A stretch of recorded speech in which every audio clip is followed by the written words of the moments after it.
There's a strange kind of chill that comes from stories older than memory itself. Legends that act like ghosts, slipping through cultures, languages, and centuries as if time has no grip on them. You know the type. Tales that survive wars, migrations, plagues, whole civilizations rising and collapsing like waves, and somehow they linger, they stick, they whisper. One of those whispers takes the shape of a single man, a man who walks and walks and walks through deserts and empires and ruined cities. A man who, according to the story, saw the turning point of history and paid a price that never expires. A man trapped between faith and punishment, history and myth, wandering forever while the world changes around him like a stage play he's forced to watch from behind the curtain.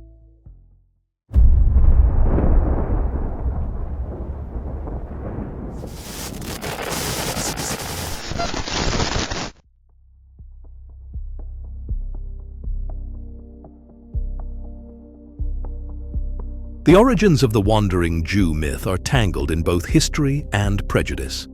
There's no solid scriptural basis for an immortal Jew cursed to roam forever. But Christian folklore built the story into something powerful and deeply troubling. One of the earliest recorded versions appears around the 13th century. In Flores Historiarum, a medieval chronicle by Roger of Wendover, there's an account. A man named Cartaphilus in Armenia claimed he was once the doorkeeper of Pontius Pilate. On Jesus' way to crucifixion, this Cartaphilus jeered, "Go faster, Jesus!" For that insult, he was cursed. Jesus allegedly answered, "I go, and you will wait till I return." Over time, this nameless wanderer picked up different identities. In German pamphlets, he's Ahasuerus. In other accounts, a shoemaker from Jerusalem. The 1602 German Tract, Kurze Beschreibung und Erzählung von einem Juden mit Namen Ahasverus solidified his legend in popular imagination. What's striking, the myth isn't just about immortality. It became a moral warning. The Wandering Jew was used in Christian preaching to symbolize disbelief, cruelty, or failure to recognize divine truth.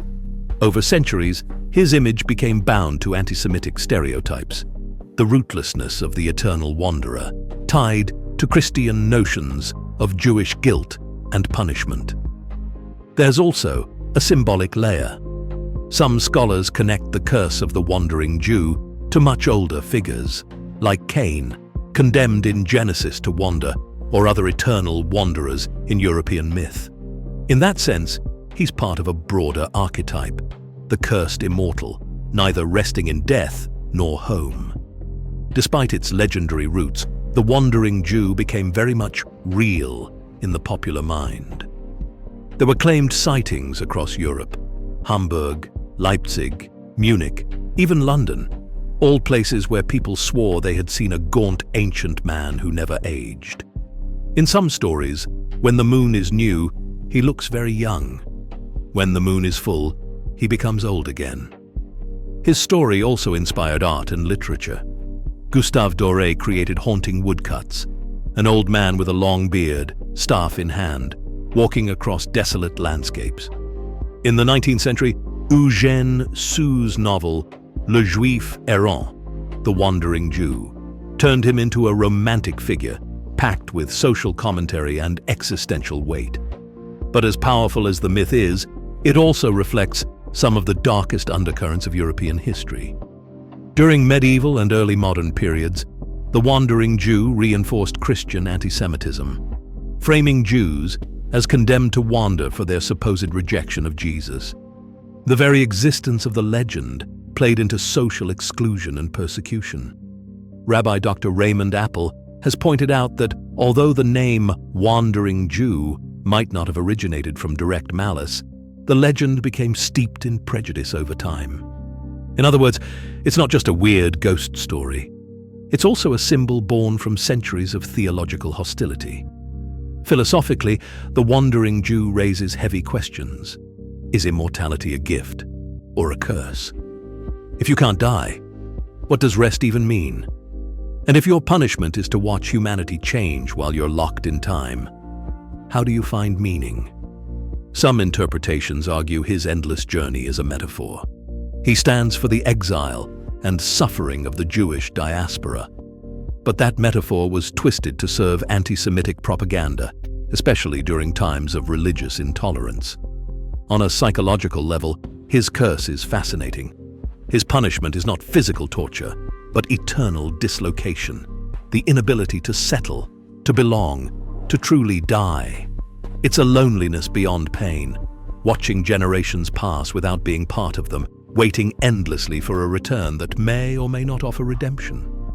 And yet, despite the grim origin, the wandering Jew persists in culture.